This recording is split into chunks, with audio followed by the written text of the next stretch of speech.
네, 여러분 저 세 번째 시간 201번부터 보도록 하겠습니다. 201번 현대적 범죄 예방론. 현대적 범죄 예방론을 생태학적 이론이라고도 하고요. 현대적 범죄 예방론하면 생태학적 이론이라고 하면서 그 세부적으로 환상 집계가 있죠.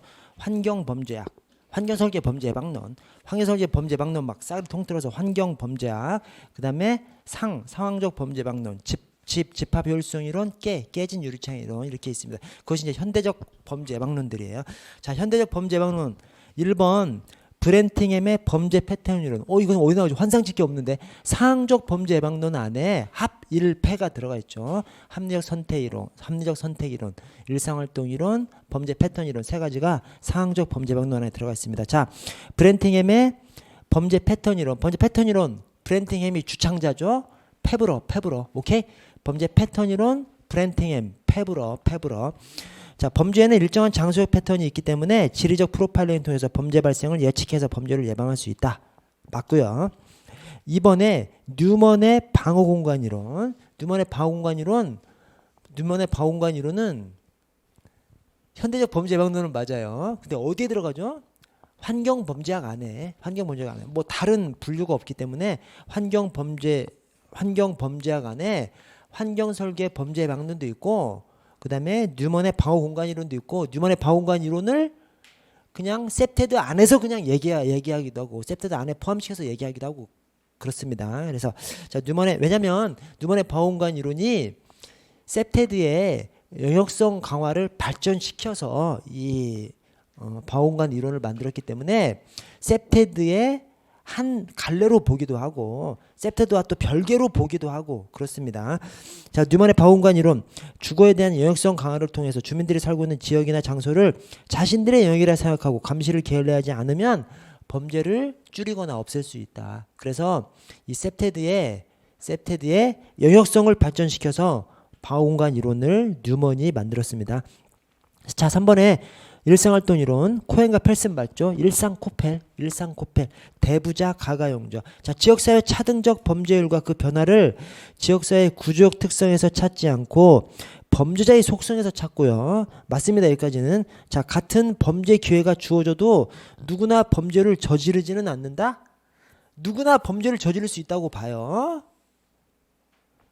그래서 누구나 범죄를 저지를 수 있는 가능성은 있어. 이때 막 조건이 이렇게 맞아떨어지면 범죄를 저지르기 때문에 그 조건이 맞아떨어지지 않도록 범죄 3요소 중에 범죄 3요소를 흩뜨려야 되는 거죠. 깨부숴야 되는 거죠. 또 범죄 3요소가 주어진다고 하더라도 범죄자 입장에서 범행을 결정하는 이 가가 용접 이 중에 한두 개를 깨부수면 범죄를 저지르지 않게 될 수 있다고 하는 것이 이 코헨과 펠슨의 일상활동 이론입니다. 그래서 일상활동 이론에서 전제로 하는 것은 누구나 다 범죄를 저지를 수 있어.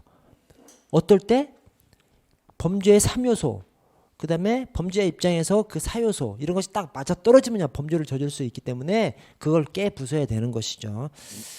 자, 202번 상황적 범죄 예방과 관련한 이론. 자, 3번에 상황적 범죄 예방 이론은 범죄 전이 효과가 있다는 비판이 있다. 이게 뭔 말이냐면 상황적 범죄 예방론이라는 것이 상황마다 범죄 기회를 줄이려고 없애려고 하는 이제 이 기획을 하는 거지 않습니까? 그래서 뭐 집 앞에는 CCTV 설치하고, 그다음에 뭐 감시를 할 수 있게 만들고 여러 가지 그런 것들을 기획하는 것이 이 상황적 범죄 예방론입니다. 상황마다 범죄 기회는 없애고 범행 발각 가능성은 높이고 이렇게 만드는 것이 상황적 범죄 예방론입니다. 그런데 그렇게 범죄 기회를 줄이고 뭐 발생 가능성을 높이고 이런 식으로 막 기획을 해. 그럼 범죄가 없어져요? 없어지는데 거기서만 없어지는 것이죠. 범죄라는 것이 그렇게 막 관리를 막 잘하면 상황적 범죄 예방론에 따라서 막 CCTV 설치하고 잘하면 CCTV가 없는 곳에 가서 범죄들이 범죄를 한다는 거. 그것을 갖다가 풍선 효과라고 하죠. 풍선이 사실은 풍선 안에 있는 넓이는 똑같죠. 풍선을 누르면 어디선가는 그것이 나머지 부피가 더 늘어나죠. 그래서 풍선을 누르면 거기는 들어간 것 같지만 나머지 어디선가 튀어나오기 때문에 그걸 갖다가 풍선 효과 또는 풍선 효과를 여기 범죄 전이 효과. 그래서 상황적 범죄 예방론에 대한 비판론자들은 야 거기 그렇게 하면 뭐하냐, 범죄가 다른 곳으로 이동하는 것뿐인데, 이렇게 얘기하는 것이 바로 이 범죄 전이 효과에 대한 비판입니다. 자, 4번에 상황적 범죄 예방 이론은 개인의 범죄성에 초점을 맞춘 이론으로서 범죄상이 높은 개인들에게 범죄 예방 역량을 집중할 것을 주장한다. 이건 뭐예요? 이건 실증주의죠. 생물학적, 심리학적 범죄 이론. 그래서 어떤 개인이 생물학적, 심리적으로 범행을 저지르도록 사전에 결정되어 있기 때문에 그 개인들의 범죄 원인, 그것을 치료해주고 갱생시켜줘야 된다라고 보는 이 실증주의 이론을 거기 적시해 놓은 겁니다. 그래서 틀렸습니다.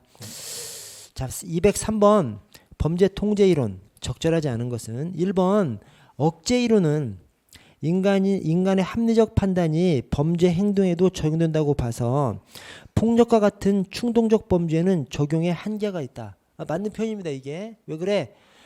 고전주의 억제 이론에서는 범죄란 자기 선택이라며, 그렇죠? 그런데 충동 범죄는 선택이 아니잖아요. 충동적으로 주먹이 나가버리는 것이지, 뭐 이렇게 따져가지고 선택한 것이 아니지 않습니까?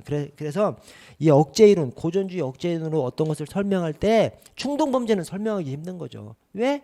고전주의 이 억제 이론에서는 범죄란 자기 선택이라고 하는데, 충동 범죄는 선택이 아니니까 그냥 충동적으로 일어난 것이 선택이 아니니까. 그래서 충동 범죄에는 적용의 한계가 있다. 맞는 표현이고요.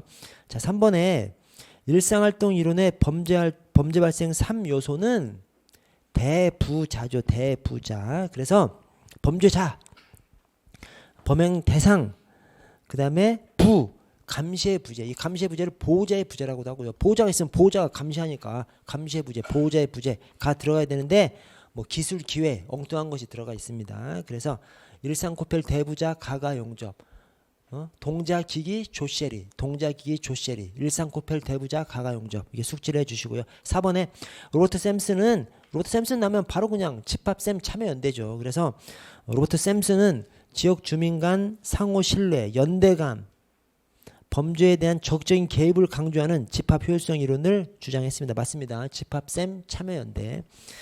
자, 204번 넘어가고 205번 범죄 통제 이론. 자, 1번에 합일패죠. 거기 합일패는 사회학적 이론 중 사회 발전 이론에 속한 내용이다? 아니죠.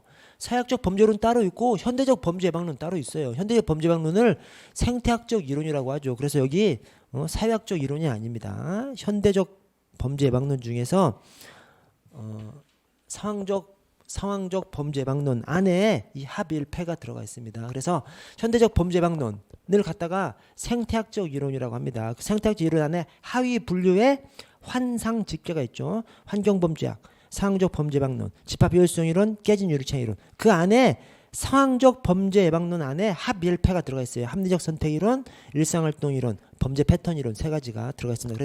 그래서 현대적 범죄 예방론은 생태학적 이론이라고도 하는데 환상 집계, 그중에서 상 안에 합일패가 추가로 들어가 있습니다. 이번에 일상활동 이론은 범죄의 요소를 잠재적 범죄자, 적절한 범행 대상, 보호자의 부재, 그래서 대부자 세 가지로 규정했고요. 자, 3번에 범죄 패턴 이론은 범죄에는 여가활동 장소, 이동 경로, 이동 수단 등 일정한 장소 패턴이 있다고 주장하면서 지리적 프로파일링을 통한 범행 지역 예측 활성화에 기여해야 한다는 입장이 범죄 패턴 이론입니다. 맞습니다. 맞고 범죄 패턴 이론에서 얘기하는 것도 상당히 일리가 있는 얘기예요. 우리가 생각하기에는 범죄자들이 범죄를 저지를 때 발각되지 않기 위해서 어디 몰래 어디 막 이상한 곳을 찾아가서 범죄를 저지를 것 같지만 그렇지 않죠. 자기 다니는 일상 안에서 그냥 눈에 띄면 그냥 범죄하는 것이 범죄자의 속성이죠. 그래서 범행이 발생하는 장소를 보면 이 범죄자가 대략 어디에 사는 사람일 것이다라는 추측이 가능한 것이 그래서 그런 논리로 접근하는 것이 범죄 패턴 이론입니다. 4번에 합리적 선택 이론은 범죄 행위는 비용과 이익을 고려해서 합리적으로 선택하는 것으로 범죄자 입장에서 선택할 수 있는 기회를 미리 진단하여 예방해야 한다는 입장이다. 맞습니다. 고전주의 입장에서 범죄란 개인이 선택하는 거야. 그 선택을 하지 못하도록 어떤 기획을 해야 한다고 바라보는 것이 이 합리적 선택 이론이고요. 신고전주의라고도 합니다. 합리적 선택 이론, 신고전주의라고도 하고요. 자, 206번. 자, 범죄 예방론. 자, 이번에 브렌팅햄의 범죄 패턴 이론, 페브러. 브렌팅햄은 맞아요. 자, 근데 범죄는 일정한 시간적 장소가 아니라 시간적 패턴이 아니라 장소적 패턴. 장소적 패턴. 그래서 그 뒤에 뭐 일정한 시간 이런 것도 다 틀렸습니다. 장소적 패턴을 얘기하는 것이지 시간적 패턴을 얘기하는 것이 아니고요. 자, 3번에 로버트 샘슨의 집합 효율성론. 자, 집합 자, 지역사회 구성원들이 범죄 문제를 해결하기 위해서 적극적으로 참여하면 효과적으로 범죄를 예방할 수 있다. 맞습니다. 집합 참여연대. 집합 효율성 이론. 집합 참여연대.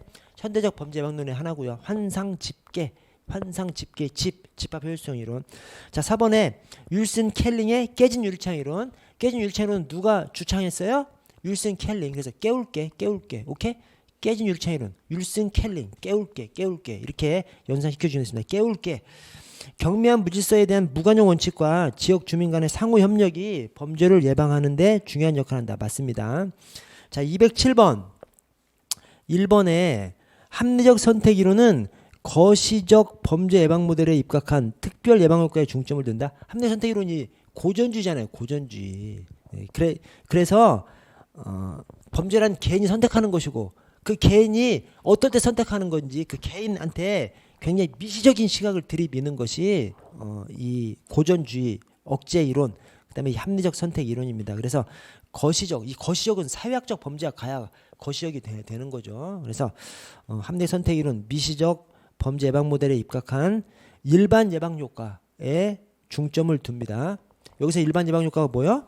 이 고전주의, 억제 이론, 그다음에 신고전주의라고 하는 합리적 선택 이론에서는 범죄란 개인이 자유의지에서 자기가 선택한 거야. 그래서 네가 선택했으니까 네가 책임지고 강하게 처벌받아. 그러면 강하게 처벌받는 모습을 보면서 모든 사람들이 나도 범죄를 저지르면 저렇게 처벌받겠구나라고 두려워서 범죄를 저지르지 않게 되는 것. 그걸 갖다가 일반 예방이라고 하죠. 그래서 일반 예방 효과에 중점을 두는 것이 고전주의, 억제 이론, 이 합리적 선택 이론 이런 것들입니다. 자, 208번 넘어가고 209번 현대적 범죄 예방론. 현대적 범죄 예방론이 뭐죠? 생태학적 이론이라고도 하고 환상 집계가 있죠. 환상 집계, 환경 범죄학, 상황적 범죄 예방론, 집합 효율성 이론, 깨진 유리창 이론. 그 안에 상황적 범죄 예방론 안에 합 1패가 있습니다. 자, 범죄 패턴 이론. 범죄는 일정한 장소적 패턴이 있어. 맞아요. 이번에 합리적 선택 이론. 합 1패 이제 합인데 인간의 자유주의를 인정하지 않아? 자유주의를 인정하죠. 이 합리적 선택 이론을 신고전주의라고 한다니까요. 그래서 고전주의, 억제 이론, 합리적 선택 이론 다 똑같은 선상에 있는 그런 이론들입니다. 그래서 거기 자유주의를 인정하지 않는 것이 아니라 자유주의를 인정하고 결정론적 인간관이 아니라 비결정론적 인간관이죠. 고자비. 자, 3번에 집합효율성 이론. 집합효율성 이론은 공식적 사회통제, 즉 경찰 등 법 집행기관의 중요성을 강조하고 있다는 비판을 받는다. 이게 뭔 말이야? 집합효율성 이론에서는 주민들의 참여, 연대 이런 것들이 있으면 범죄 예방할 수 있다고 하지 않습니까? 한마디로 공식적인 사회통제, 즉 경찰 같은 역할을 거론하고 있지 않잖아요. 그래서 비판론자들이 야 니네 참여, 연대 잘 해봐. 경찰 없이 잘해봐. 이렇게 비판할 수 있는 거죠. 그래서 자, 4번에 깨진 유리창 이론. 사소한 무질서 행위에 대해서 경찰의 강경한 대응을 강조하는 것이 이 깨진 유리창 이론입니다. 맞습니다. 210번 3번에 깨진 유리창 이론은 경미한 무질서에 대한 무관용 정책의 확산을 통해서 시민들 사이의 집합적 효율성을 감소가 아니라 강화죠. 강화. 그래서 집합 효율성은 뭐야? 그냥 아까 그 뭐 참여, 연대 뭐 이런 거라고 생각하시면 됩니다.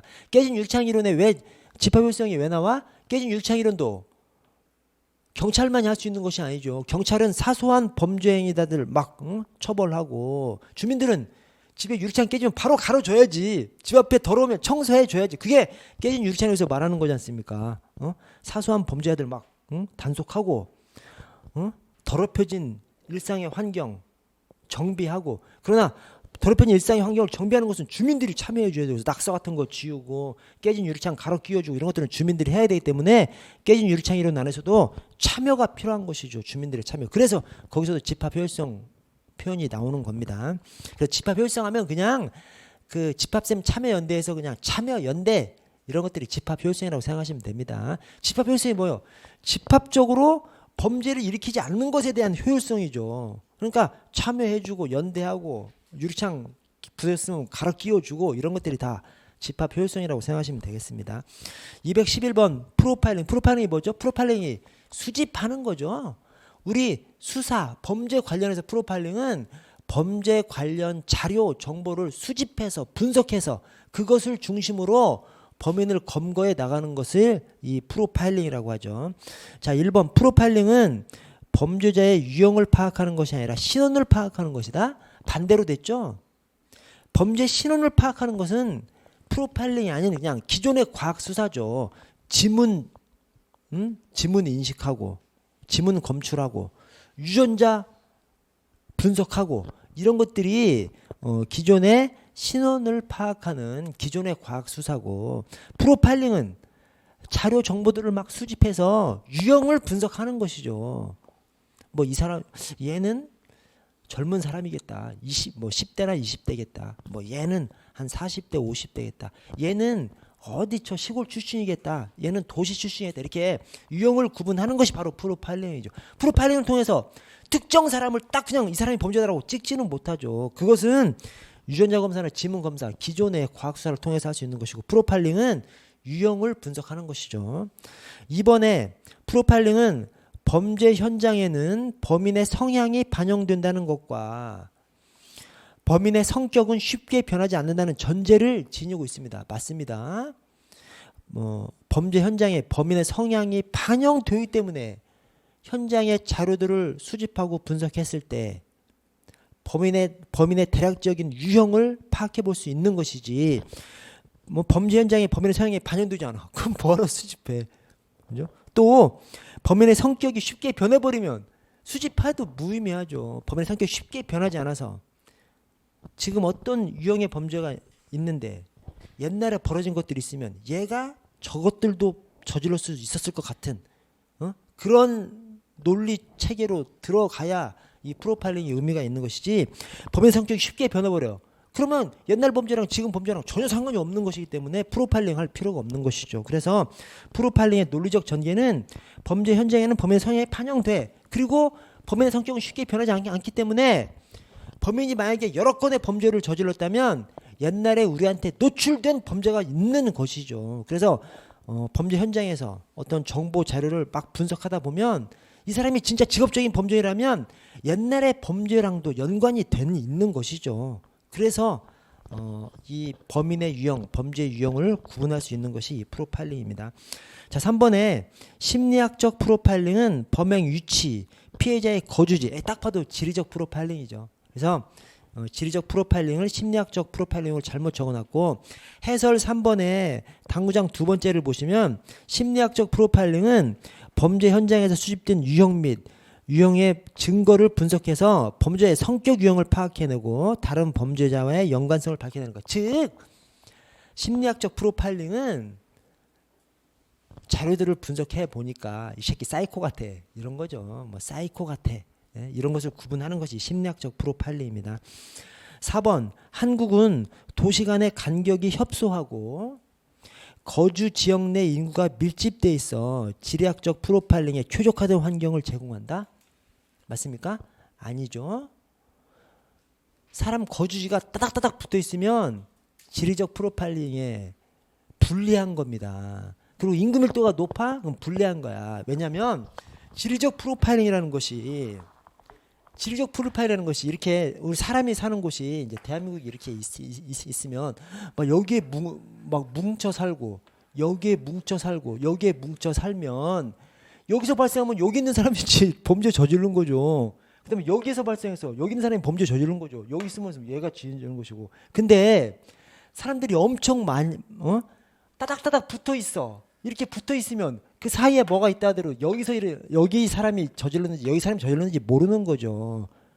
인구 밀도 역시 마찬가지입니다. 인구 밀도가 사람들이 사는 것이 이렇게 있어. 그러면 여기서 발생했어. 여기 사람들이 저질렀을 가능성이 높은 거죠. 근데 임금밀도가 막 이렇게 막 쫙 전부가 다 이렇게 다 붙어 있어. 그리고 임금밀도가 엄청 높아. 그러면 이게 사람들이 사람들입니다.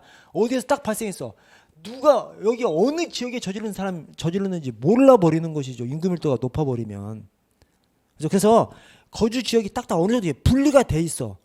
또 임금밀도가 높은 곳은 높고 낮은 곳은 없어. 그래야 특정 지역에서 범죄가 발생하면 대체로 이 범죄를 저지른 사람은 어느 지역 사람들일 것이다 라는 것이 추론할 수 있는 것이지, 주거지가 따닥따닥, 주거군들이, 마을들이 따닥따닥 붙어 있어. 사람들도 엄청 많이 살아. 그러면 지리적 프로파일링으로 해서 어느 지역 사람들이 범죄를 저질렀겠다 추론하기가 굉장히 힘들어지는 것이죠. 그래서 여기 우리나라는 나라 자체가 좁으니까 도시 간 간격이 협소하고 거주 지역 내 인구가 밀집되어 있기 때문에 어느 특정 지역에서 범죄가 발생한다 하더라도 어느 지역 사람이 저질렀겠다라고 바라보기가 상당히 어려운 것이 우리나라의 환경입니다. 자, 212번 여기서부터 무려 15문제가 셉테드입니다. 셉테드.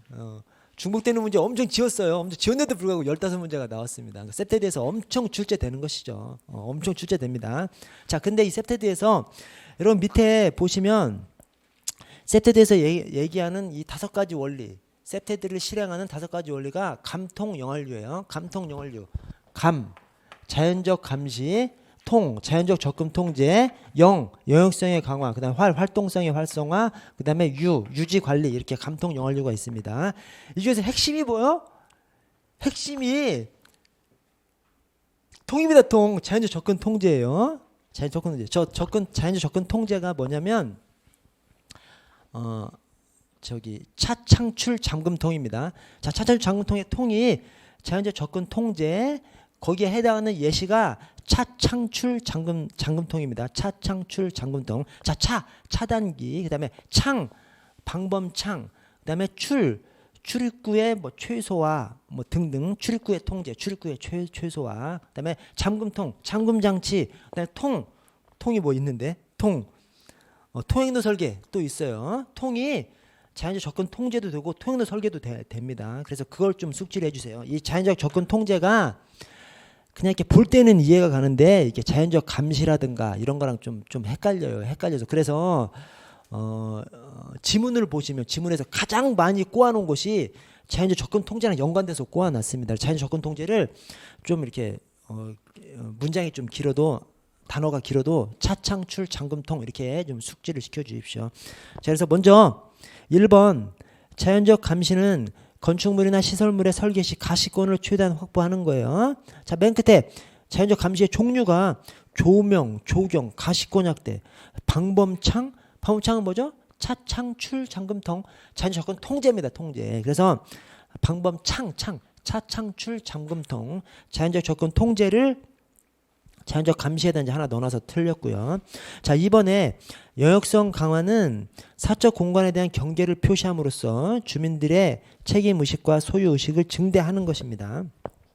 내 영역을 막 표시하고 지키려고 하면 당연히 도둑놈들, 범죄자들이 들어오기 어렵겠죠. 자, 맨 끝에 종류로는 울타리 펜스의 설치, 영울펜. 영역성 강화가 영울펜, 울타리 펜스, 영역성입니다. 자, 청결 유지, 이것은 감통 영활류의 유지 관리죠. 유지 관리. 그래서 틀렸고요. 자, 3번에 자연적 접근 통제는 일정한 지역에 접근하는 사람들을 정해진 공간으로 유도하거나 외부인의 출입을 통제하도록 설계함으로써, 맨 끝에 그 종류에는 차단기, 통행로 설계 등등이 있습니다. 이거 말고도 잠금 장치, 그 다음에 방범창 등등. 그래서 차창출 잠금통, 차창출 잠금통. 3번이 맞고요. 4번에 유지관리는 처음 설계된 대로 혹은 개선된 의도대로 기능을 지속적으로 유지하도록 관리하는 것이에요. 맨 끝에 종류가 파손의 즉시 수리, 잠금장치는 자연적 접근 통제고, 그래서 틀렸고요. 조명, 조경의 관리도 맞습니다. 그래서 조금 주의하셔야 될 것이 조명, 조경 그 자체는 자연적 감시예요. 근데 조명, 조경의 관리는 유지 관리입니다. 그렇지. 조명, 이 전등 그 자체는 잘 보게 밤에도 잘 보게 하니까 자연적 감시죠. 그러나 전등이 나갔어. 그럼 가로 키우는 것은 유지 관리죠. 그래서 조명, 조경 자체는 자연적 감시인데 조명, 조경의 관리는 유지 관리입니다. 그것도 좀 주의해 주시고 자 213번 4번 질문을 보시면 자 유지 관리에 차단기 방범창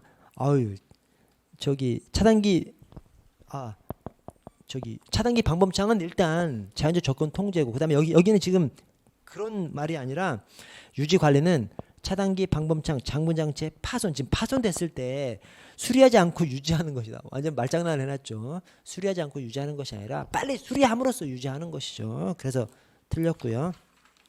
자 214번 역시 셉테드 자 니은의 둘째 줄에 자 공공장소를 설치하고 이용하도록 함으로써 거리의 눈을 활용한 거. 그래서 활거입니다. 그래서 공공장소를 만들어. 이 공공장소라는 것이 뭐 놀이터를 만들든지 뭐 하여튼 뭐 벤치 거리를 만들든지 그다음에 정자를 만들든지 이렇게 해서 그걸 많이 이용하게끔 만드는 거. 많이 이용하면 그 이용객들이 다 거리의 눈이 돼서 감시하는 눈이 될 수 있기 때문에 범죄가 쉽게 발생하지 않죠. 자, 그걸 갖다가 활동성의 활성화입니다. 의도적으로 활동성을 활성화하는 것이죠. 그래서 거리의 눈 하면 눈이니까 감시하고도 당연히 연결되죠. 자연적 감시하고도 연결되죠. 그러나 여기서 말하는 거리의 눈은 의도적으로 거리의 눈을 많이 만드는 거잖아요. 그래서 의도적으로 활동성을 활성화시키는 활동성의 활성화로 봅니다. 자연적 감시로 보지 않고. 그래서 공공장소, 거리의 눈, 활동성의 활성화고요. 근데 맨 끝에 벤치, 정자 이것은 맞아. 뭐 놀이터, 공원, 벤치, 정자는 맞는데 통행로의 설계는 차창출 잠금통이에요. 오케이? 차창출 잠금통. 그래서 자연적 접근 통제입니다. 활동성의 활성화가 아니라. 그래서 활동성의 활성화를 얘기하면서 자연적 접근 통제의 한 예시인 통행로의 설계, 차창출 잠금통, 통행로 설계를 넣어놔서 틀렸습니다. 자, 디귿에 사적 공간에 대한 경계를 표시해서 주민들의 책임의식과 소유의식을 증대함으로써 사적 공간에 대한 관리권과 권리를 강화시키는 것. 이것이 그 아래 자연적 접근 통제가 아니라 영역성의 강화죠. 영역성의 강화. 이에 대한 종류로는 방범창, 출입구 최소화는 이게 자연적 접근 통제고 영역성 강화는 아니고요. 그래서 영역성을 강화하고 자연적 접근 통제랑 살짝 섞어놨습니다. 그래서 보시면 니은도 자연적 접근 통제를 갖다가 꼬아놓은 것이고 디귿도 자연적 접근 통제 다른 거랑 섞어서 틀린 지문 만들어놨습니다. 그래서 여기 감통 영알류에서 틀린 지문 만들려고 하잖아요. 그럼 쉬운 지문 만들려면 그냥 뭐 자연적 감시나 이런 거 가지고 그냥 하면 쉬운 지문 만드는데 조금 어려운 거 만들려고 하면 자연적 접근 통제를 건드려야 돼. 왜냐면 자연적 접근 통제가 다른 거랑 조금 유사하거든요. 그래서 자연적 접근 통제, 이 차창출 잠금통 그걸 좀 숙지하시고 잘 좀 봐주시면 여기서 좀 어려운 문제는 그냥 해결하는 겁니다. 그래서 영울펜, 활거, 차창출 잠금통 이렇게 좀 숙지 좀 해 주십시오.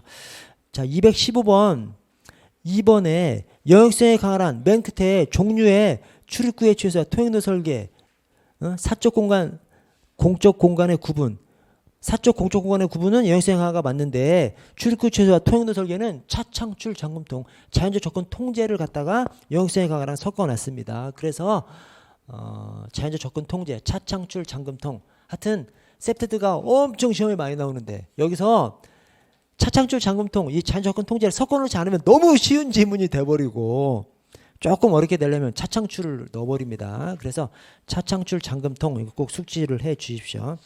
216번 넘어가고 217번을 보시면 환경설계를 통한 범죄 예방 적절하지 않은 것은 1번 뉴먼과 제프리가 주장했다.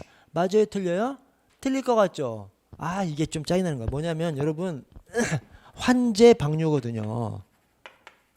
환제 방류야. 그래서 환경설계 범죄방론 제프리 제이콥스입니다. 제프리 제이콥스 학자가 2명 있어요. 제프리 제이콥스 다 제자로 시작하잖아요. 그래서 환경설계 범죄방론 제프리 제이콥스가 주창했고요.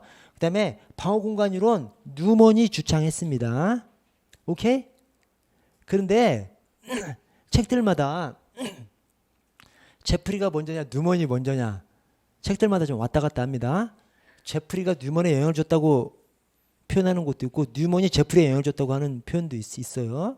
그래서 그냥 하여튼 섞어서 있다 이렇게 생각을 해주시고, 자 그다음에 역사적인 사실은 제프리 제이콥스인데 제프리가 1971년도에 이 셉테드 이론 발표했거든요. 이 뉴먼이 1972년도에 방온관 이론을 발표했습니다. 그럼에도 불구하고 선후는 정확하지 않아요. 선후는. 왜냐하면 이 사람이 이렇게 발표했지만 또 이 사람이 뭐 논문은 또 그 전에 또 냈을 수도 있고 뭐 하여튼 그렇게 생각을 해주세요. 그래서 제프리하고 뉴먼하고 선후는 좀 왔다 갔다 한다. 대신 황계설계 범죄방론은 제프리 제이콥스고 방온관 이론은 뉴먼이에요. 자, 근데 한 걸음 더 나아가서 이게 1970년, 1972년이기 때문에 현대적 범죄방론, 생태학적 이론에 방온관 이론이 있어요? 있긴 있는데 우리가 분류할 때 분류를 하지 않잖아요. 왜 그래? 방온관 이론이 큰 틀에서 보면 셉테드죠, 셉테드. 환경범죄 안에 들어가 버리기 때문에. 그래서 이 방온관 이론을 셉테드 안에 그냥 다 그냥 묶어서 그냥 얘기하기도 합니다. 그리고 이 방온관 이론이나 이거나 엄청 오래된 것이 50년도 더 전 일이지 않습니까? 그래서 오늘날의 범죄 예방론이 뭐예요? 오늘날의 범죄 예방론이 생태학적 범죄 예방론인데, 생태학적 이론인데 오늘날의 범죄 예방론을 환경 범죄학이라고 또 얘기하기도 해요.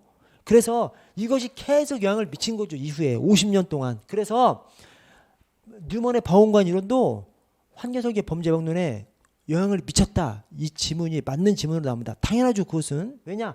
이 큰 틀에서는 전부 다 환경 범죄학이거든요. 큰 틀에서는. 그리고 굉장히 오래된 이론들이기 때문에 이게 그 이후에 수없이 많은 셉테드 이론들에 엄청난 영향을 줬겠죠. 그래서 이것만 뒤에 영향을 준 거잖아요. 이것도 뒤에 이론들에 영향을 줬다. 이렇게 생각을 해주십시오. 자, 그래서 이 뉴먼의 방온관 이론 이것을 셉테드 안에 그냥 넣어서 얘기를 합니다. 그래서 여기 1번에 뉴먼 제프리가 셉테드 주창했다. 이게 빠져 틀려. 빠질 수도 있고 틀릴 수도 있는 거예요. 근데 여기서 하여튼 맞게끔 해놓고 또 복수정답 인정하지도 않았습니다. 오케이? 그래서 이 뉴먼 관련해서 제프리 그다음에 제프리의 셉테드, 뉴먼의 방온관 이론 나오면 헷갈리면 다른 더 틀린 지문이 있는지 꼭 보셔야 돼요. 그래서 자 2번 방온관과 관련해서 영역성, 감시, 이미지, 안전지대. 이 안전지대가 환경이라고도 하고요. 그래서 이것을 좀 외우셔야 되겠는데 저는 여기 감시가 이제 자연적 감시거든요. 그래서 영자. 제가 이것을 영감이 환경 이렇게 좀 숙지하기도 했어요. 영감이 환경보다 그냥 영자 환경 이미지가 좀 더 좋을 것 같아. 제가 좀 이따 또 말씀드릴게요. 영자는 환경 이미지야.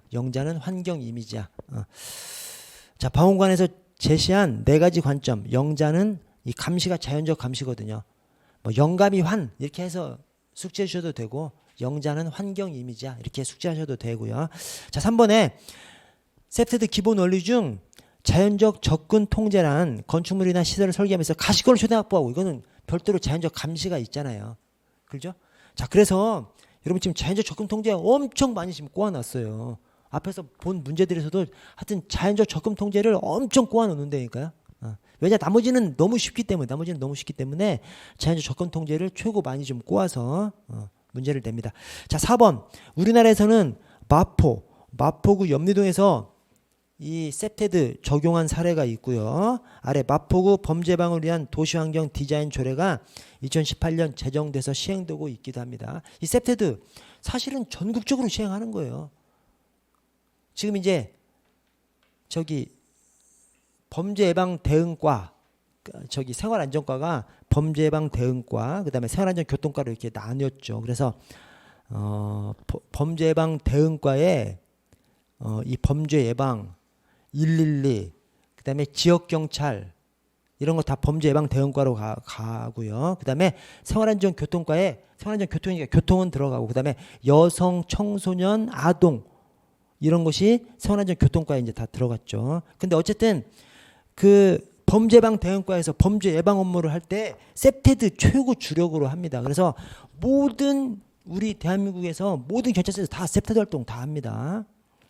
근데 특히 이 마포가 지금은 이제 천지개벽을 했죠. 저 종로 왼쪽에 이제 마포가 있지 않습니까? 이 마포가 옛날에 종로는 엄청 발전하고 이 마포는 옛날 주택이 엄청 많았었어요. 그래서 이 마포에 강력 사건이 엄청 많았었습니다. 그래서 마포 형사과장 하면 총경 아주 영순위로 시켜주는 그런 데가 이 마포였어요. 그래서 그 마포에서 이 셉테드 환경 정비하는 셉테드 시각에서 도시 환경 정비하는 그런 것들을 실제 실행하기도 했습니다.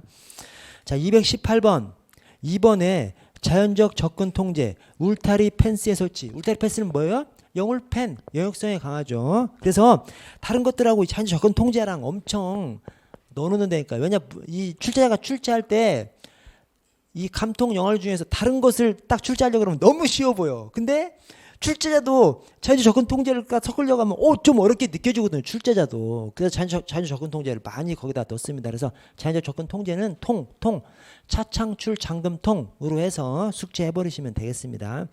영울펜, 활공, 활거, 차창출 잠금통 이렇게 숙지를 해 주십시오.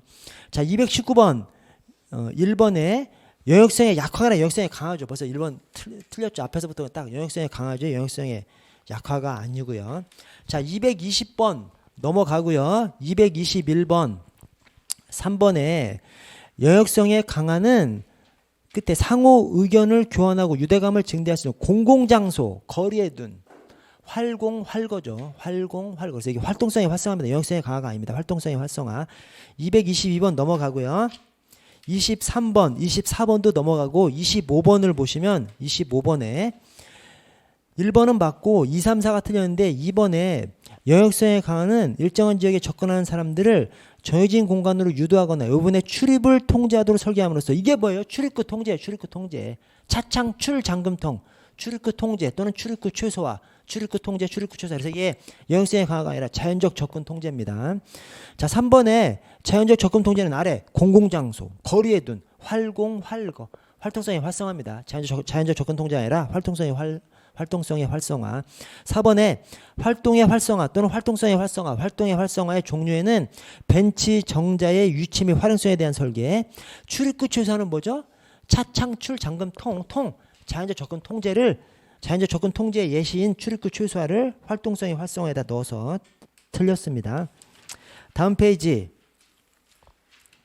자, 뉴먼의 방호공간 구성 요소. 여러분 밑에 해설을 좀 보시면 맨 끝에 자, 영감이 환경 이렇게 생각하셔도 됩니다. 영감이 환 또는 영자 환경 이미지, 영자가 환경 이미지 이렇게 생각하셔도 되고요. 영감이 환 또는 뭐 영자 환경 이미지 이렇게 생각해 주세요. 자, 영역성은 그냥 영역성이야. 자연적 감시는 감시입니다. 자, 이미지하고 환경을 의미를 아셔야 됩니다. 자, 이미지는 그 기억에 범죄의 주된 목표라는 이미지를 갖지 않도록 하고 범행하기 쉬운 대상이라는 느낌을 주지 않도록 설계하는 것. 즉 뭐예요? 이미지가 관리되고 있다는 이미지를 주는 것이 여기 이미지입니다. 이 영역성 관련해서 이 뉴먼이 강조한 것이 방호공간 이론에서 영역성 관련해서 영역성을 강화하는 방법이 영역성을 강화하고 자연적 감시를 강화하고 이미지 관리되고 있다는 이미지를 주는 거예요. 관리되고 있다는 이미지가 범행하기 쉬운 대상이라는 느낌을 주지 않도록 설계하고 니은에 중간에 고립되어 있지 않고 보호되어 있으며 주민의 적정 행동 의지를 보여준다. 즉 뭐 더럽혀지지 않게 뭐 유리창 깨져 있는 거 있지 않게 이렇게 관리되고 있다는 이미지를 주는 것이 이 이미지입니다. 이 환경은 뭐요? 범죄로부터 안전하려면 내 주거지만 안전하게 기획한 데서 안전한 것이 아니라 안전한 주변 환경 속에 자리 잡아야 안전하다는 거죠. 그렇죠. 아무리 세태도 엄청 활용해서 건물을 짓는다고 하더라도 그 건물을 한람가에다 지으면 범죄 안 당하겠어요. 당하죠. 그래서 이 환경은 안전한 주변 환경입니다. 안전한 주변 환경. 이 환경을 그래서 입지 조건 또는 안전지대라고도 합니다. 그래서 어떤 사람 또는 어떤 사람의 주거지가 안전하려면 그 주거지를 범죄에 일어나지 않게 뭐 감통 영할류 비법으로 막 조율해. 해봤자 할렘가나 이런 데다가 지어놔버리면 범죄가 발생할 수밖에 없다는 거예요. 그래서 안전한 환경, 안전한 주변 환경 속에서 안전한 입지 조건, 안전지대에다가 주거지를 마련해야 안전하다는 거예요. 그래서 이 영자 환경 이미지 또는 영감이환, 여기 중에서 이미지하고 환경의 의미를 아셔야 됩니다. 이미지는 관리되고 있다는 이미지를 주는 것이고, 환경은 안전한 환경에 주거지를 만들어야 안전하다는 것이고요. 자, 그래서 거기 가나다를 한번 보시면 위쪽에 지역의 외관이 다른 지역과 고립되어 있지 않고 보호되고 있으며 주민의 적극적 행동 의지를 보여주는, 이게 뭐죠? 관리되고 있다는 이미지를 보여주는 거죠. 그래서 이미지입니다. 이미지. 자, 나의 지역에 대한 소유의식은 일상적이지 않은 일이 있을 때 주민으로 하여금 행동을 취하도록 작한다. 소유의식이 내 영역이라고 생각하는 거죠. 소유의식이 내 영역이라고 생각하는 것 때문에 이게 영역성입니다. 영역성. 소유의식이라는 것이 내 영역이라고 생각하는 거잖아요. 그래서 이것이 영역성이고요. 자, 다의 특별한 장치의 도움 없이 신뢰와 실외 활동을 관찰할 수 있게끔 만들어 놓는 거. 감시지, 그게 감시. 그래서 이것이 자연적 감시고요. 그래서 이 뉴먼의 방어공간 이론에서 강조하는 네 가지 요소가 영감이 환 또는 영자 환경 이미지, 이렇게 숙지하셔가지고, 그래서 이미지가 관리되고 있다는 이미지, 환경이 안전한 환경 속에다가 자리 잡고 있어야 안전하다는 것이고요. 자, 오른쪽 범죄 피해자학을 보시면, 자, 2번, 3번에 거기 헨티크가 나오고요. 멘델슨이 나오죠. 이 헨티크를 헨티크라고도 하고 헨티히라고도 합니다. 그 나라에서, 이게 이탈리아 학자인데 이탈리아에서 이걸 헨티히라고 발음하나 봐요. 그래서 헨티히라고도 하고 헨티크라고도 하고 이제 그렇습니다. 이 헨티크, 멘델슨 전부 다 범죄 피해자학의 선구자들이죠. 이 중에서 누구를 범죄 피해자학의 아버지라 그래? 멘델슨을 범죄 피해자학의 아버지라고 합니다. 왜 그래? 멘델슨이 아래 범죄 피해자 유형을 쫙 분류해가지고, 이것이 오늘날 범죄 피해자 분류의 가장 중요한 기준으로 삼고 있는 것이거든요. 그래서 범죄 피해자의 아버지는 멘델슨이고요. 자, 아래 범죄 피해자 유형론에서 범죄 피해자를 어떻게 구분하냐면 5가지로 구분했습니다. 이 5가지 구분한 것이 가해자와 비교했을 때 완전히 책임 없는, 가해자랑 비교했을 때 책임이 조금 있는 거, 가해자랑 같은 정도의 책임 있는 거, 가해자보다 더 책임 있는 거, 최고로 책임이 많은 거. 그래서 완조동 더가, 이렇게 숙지하시면 됩니다. 완조동 더가, 완전 책임 없는, 책임이 조금 있는, 가해자하고 같은 동, 그 다음에 더 있는, 가장 많은, 이렇게 해서 완조동 더가, 각각의 예시사항이 영락자폐부정입니다. 영락자폐부정. 자, 영아, 유아, 뭔 잘못이 있어? 아무 잘못이 없고, 그 다음에 무지한 낙태 여성, 그 본인을, 낙태 여성 본인을 얘기하는 거예요. 그 낙태된 그 아이, 뱃속에 있는 아이는 뭐 전혀 잘못이 없는 것이고, 대신 무지한 낙태 여성, 그 여성도 지금 아이를 잃어버린 그 피해를 당한 거지 않습니까? 이때 그 여성은 무지라는 잘못이 있는 거죠. 그래서 잘못이 조금 있는 거죠. 자, 가해자와 같은 정도의 잘못이 있는 피해자는 자살 관련된 겁니다. 자살이라는 것이 죽인 사람이 죽은 사람이고 죽은 사람이 죽인 사람이잖아요. 그래서 자살 관련돼서는 죽인 사람 본인, 피해자 또 본인. 그래서 가해자나 피해자나 똑같은 사람이 되는 것이죠. 그래서 여기서 촉탁살인이 남을 죽여달라고 촉탁살인이 아니라 나를 죽여달라고 촉탁살인한 것을 얘기하는 겁니다. 이게. 그래서 촉탁살인에 의한 피살자, 자살 관련한 거, 그 피해자들은 가해자하고 피해자하고 똑같은 사람이기 때문에 가해자와 동일한 정도의 잘못이 있는 피해자로 보고요. 가해자보다 더 책임 있는 피해자가 자신의 부주의로 인한 피해자. 부주의 있었잖아. 그 다음에 부모에게 사유된 페르나. 오죽했으면 부모가 죽였겠어. 그래서 부모한테 살해당했어. 근데 페르나야. 그러면 페르나한테서 더 잘못이 있다고 이제 볼 수 있다는 것이죠. 자, 가장 책임이 높은 피해자가 진짜로 잘못한 피해자.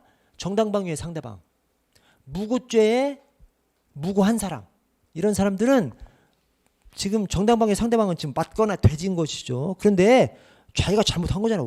완전히 법적으로 인정받은 것이기 때문에. 무고죄에 무고한 사람, 자기가 피해자라고 수사기관에 주장했는데 그 주장 자체가 뻥카로 지금 주장한 거지 않습니까? 그래서 자기가 피해자라고 하는데 그 피해자의 성격이 완전히 나쁜 놈인 피해자인 것이죠. 그래서 영락, 자폐, 무정 이렇게 생각해 주시고요. 자, 그래서 거기 4번 지문을 보시면 멘델스는 범죄 피해자 유형론에서 가해자와 같은 정도의 책임 있는 피해자를 자신의 부주의를 낸 피해자, 부주의가 있었잖아요. 이 사람은 조금 더 책임 있는 피해자입니다. 그래서 가해자와 같은 정도의 피해자는 자살 관련된 거예요. 자살 관련된 거. 다음 페이지. 여러분 저 10분만 쉬었다가 10분에 시작할게요. 10분에.